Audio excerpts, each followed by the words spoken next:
this reminds me. This is a story that I tell the kids, and this reminds me. This was on Christmas Eve back, again, sometime in the '80s when I was about.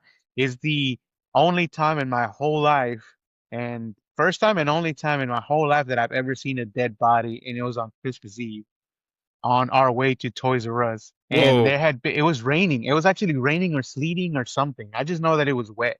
It was wet. It wasn't snowing because but there was something. I just like I said, it's just burned in my brain. And it was on Christmas Eve. We were going to Toys R Us, and on the highway there had been an accident, and so people were kind of driving around. But we got to pass by, and there was a dude on a motorcycle, and they hadn't covered him up yet or anything. But you could tell that he was dead. When you're sitting in the car and you're looking out the window, the passenger side window or whatever, and you're looking like you could tell like this is a dead. But like I said, I still see it in my head.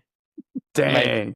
so, that's like the only real dead body I've ever seen that close. Like I said, it was a couple of feet from my door. You know what I mean? Like it was right there where the cops hadn't come yet or anything. It was just kind of crazy. And I tell the kids, I Well, remember that once in a while, like on Christmas, like that's the only time I've ever seen a dead body.